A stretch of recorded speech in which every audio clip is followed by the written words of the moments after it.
Hi, everybody. Look what book I have. It's one of our favorites. Caps for Sale by, look at that long name, Esfir Slobodkina. Oh, boy. Caps for Sale.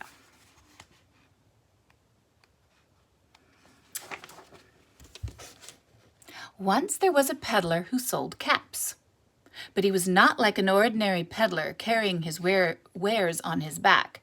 He carried them on top of his head. First, he had his own checked cap, then a bunch of gray caps, then a bunch of brown caps, then a bunch of blue caps, and on the very top, a bunch of red caps. He walked up and down the streets, holding himself very straight so as not to upset his caps. As he walked along, he called, "Caps! Caps for sale! 50 cents a cap!" One morning, he couldn't sell any caps. He walked up the street and he walked down the street, calling, say it with me, "Caps! Caps for sale! 50 cents a cap!" But nobody wanted any caps that morning. Nobody even wanted a red cap. He began to feel very hungry, but he had no money for lunch. "I think I'll go for a walk in the country," said he.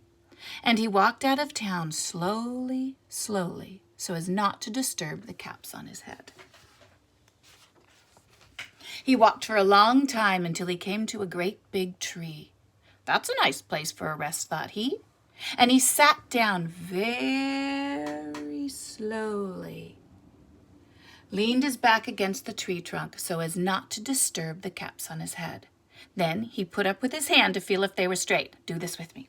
First his own checked cap, then the gray caps, then the brown caps, then the blue caps, then the red caps on the very top. Is your arm long enough? It's really high.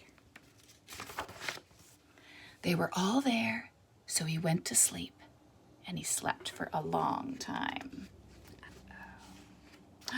Oh no, look, something looks different.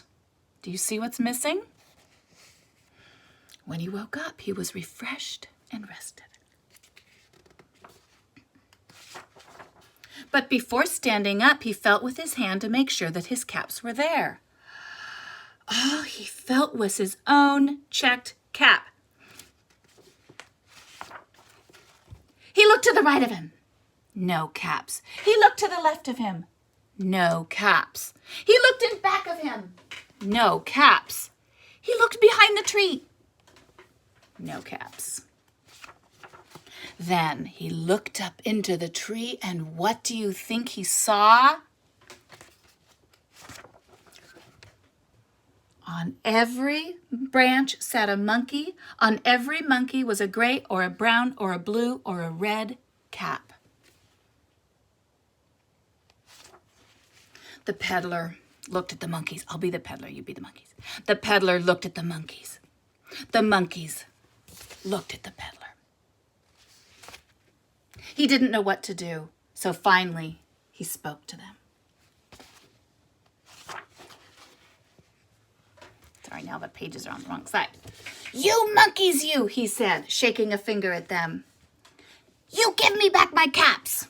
But the monkeys only shook their fingers at him and said, "Tss, tss, tss, tss, tss." Let me hear you.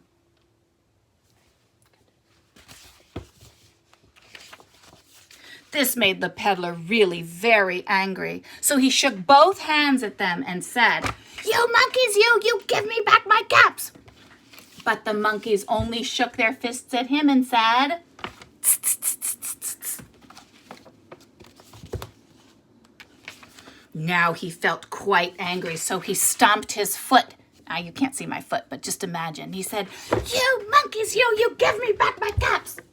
But the monkeys only stomped their feet at him and said, "Tss, tss, tss, tss, tss, tss."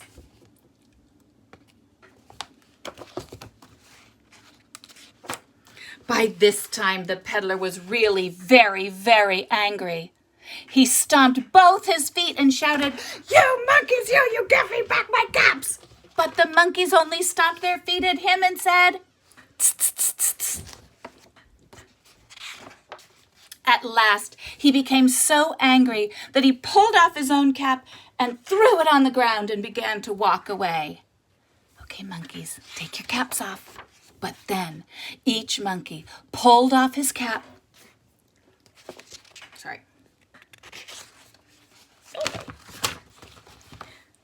Oh my gosh, I missed a page. Hold on. There we go. And all the gray caps and all the brown caps and all the red caps and all the blue caps came flying down out of the tree. So the peddler picked up his caps and put them back on his head. First his own checked cap, then the brown caps, the gray caps, then the brown caps, then the blue caps, then the red caps on the very top. And slowly, slowly, he walked back to town calling, "Caps, caps for sale, 50 cents a cap." The end. The end. I hope you enjoyed the story. I'll read to you again in a couple days. Love you.